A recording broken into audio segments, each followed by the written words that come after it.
ಸದ್ದಿಲ್ಲದೆ ಮದುವೆಯಾದ ಕನ್ನಡದ ಖ್ಯಾತ ನಿರೂಪಕಿ ಎರಡನೇ ಮದುವೆ ಸಂಭ್ರಮದಲ್ಲಿ ಕನ್ನಡದ ನಿರೂಪಕಿ ಕಳೆದ ತಿಂಗಳು ಎರಡನೇ ಮದುವೆ ಬಗ್ಗೆ ಸುಳಿವು ಕೊಟ್ಟಿದ್ರು.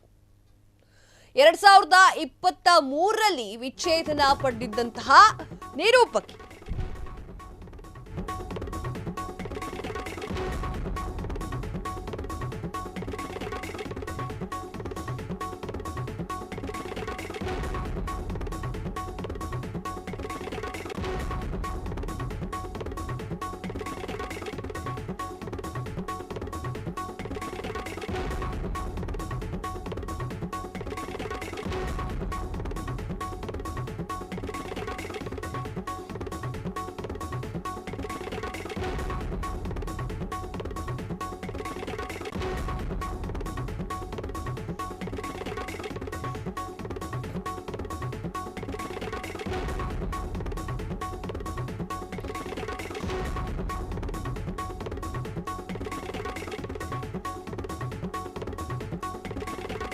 ಎರಡನೇ ಮದುವೆ ಸಂಭ್ರಮದಲ್ಲಿ ಕನ್ನಡದ ನಿರೂಪಕಿ ಕಳೆದ ತಿಂಗಳು ಎರಡನೇ ಮದುವೆ ಬಗ್ಗೆ ಸುಳಿವನ್ನ ಕೊಟ್ಟಿರುವಂತಹ ನಟಿ 2023ರಲ್ಲಿ ವಿಚ್ಛೇದನವನ್ನ ಪಡೆದಿದ್ದಂತಹ ನಿರೂಪಕಿ ಮೊದಲ ಪತಿ ಸತ್ಯನಾಯ್ಡುಗೆ ಡಿವೋರ್ಸ್ ನೀಡಿರುವಂತಹ ನಟಿ.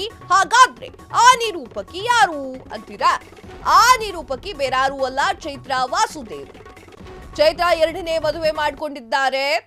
ಜಗದೀಪ್ ಎಂಬುವರ ಜೊತೆ ಸಪ್ತಪದಿಯನ್ನ ತುಳಿಯೋಕೆ ನಿರ್ಧಾರವನ್ನ ಮಾಡಿದ್ದಾರೆ. ಸಪ್ತಪದಿಯನ್ನ ತುಳಿದಿದ್ದಾರೆ. ಖುಷಿಯಾದ ವಿಚಾರ.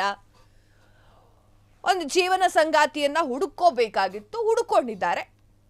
ಅವರ ಹೆಸರು ಜಗದೀಪ್ ಎನ್ನುವಂಥದ್ದು. ಅವರನ್ನ ಚೈತ್ರ ವಾಸುದೇವ್ ಮದುವೆಯಾಗಿದ್ದಾರೆ. 2023ರಲ್ಲಿ ಡಿವೋರ್ಸ್ ಕೂಡ ಆಗಿತ್ತು. ಮೊದಲ ಪತಿ ಸತ್ಯನಾಯ್ಡುಗೆ ಡಿವೋರ್ಸ್ ಕೂಡ ಕೊಟ್ಟಿದ್ರು. 2023ರಲ್ಲಿ ಆಗಿರುವಂತಹ ಘಟನೆ. ಈಗ 2025 ಮದುವೆ ಆಗಿದ್ದಾರೆ. ಖುಷಿ ಜೀವನಕ್ಕೆ ಕಾಲಿಡ್ತಾ ಇದ್ದಾರೆ. ಇಡ್ಲಿ, ಖುಷಿಯಾಗಿರುವಂತಹ ವಿಚಾರ. ಅವರೇ ಖುಷಿಯಲ್ಲಿದ್ದಾರೆ ಅಂತಂದ್ರೆ ನಾವು ಖುಷಿ ಪಡೋಣ. ಅವರ ಫ್ಯಾಮಿಲಿನೂ ಕೂಡ ಖುಷಿಯಾಗಿದೆ ಅಂತಂದ್ರೆ ನಮಗೂ ಖುಷಿ. ಕಳೆದ ತಿಂಗಳು ಎರಡನೇ ಮದುವೆಯನ್ನ ಮಾಡ್ಕೊಂತೀನಿ ಅಂತ ಹೇಳಿ ಸುಳಿವನ್ನ ಕೂಡ ಕೊಟ್ಟಿದ್ರು. ಅದೇ ತಕ್ಕಂಗೆ ಮಾಡ್ಕೊಂಡಿದ್ದಾರೆ. ಸುಳಿವು ಕೊಟ್ಟ ಮೇಲೆ ಮಾಡ್ಕೊಂಡಿಲ್ಲ ಅಂತಂದ್ರೆ ಅದನ್ನು ಯೋಚನೆ ಮಾಡುವಂಥ ವಿಚಾರ. ಸುಳಿವು ಕೊಟ್ಟಿದ್ದು ಆಯ್ತು, ಮದುವೆನೂ ಆಯ್ತು, ಖುಷಿ ತರುವಂತಹ ವಿಚಾರ. ಚೈತ್ರ ವಾಸುದೇವನ್ ಅವರ ಒಂದು ಮುಂದಿನ ಜೀವನಕ್ಕೆ ನಾವೆಲ್ಲರೂ ಕೂಡ ಆಲ್ ದ ಬೆಸ್ಟ್ ಅನ್ನ ಹೇಳಬೇಕು. ಯಾಕಂತಂದ್ರೆ ಮೊದಲ ನಿರ್ಧಾರ ತಪ್ಪಾಗಿತ್ತು. 2023ಕ್ಕೆ ವಿಚ್ಛೇದನವನ್ನ ಪಡೆದಿದ್ರು. ಏನಾಗಿತ್ತೋ ಏನೋ, ಅವ್ರವ್ರ ಸಂಸಾರದ ವಿಚಾರ. ಡಿವೋರ್ಸ್ ಕೊಟ್ಟಿದ್ರು. ಅದಾದ ನಂತರ ತಮಗಿಷ್ಟ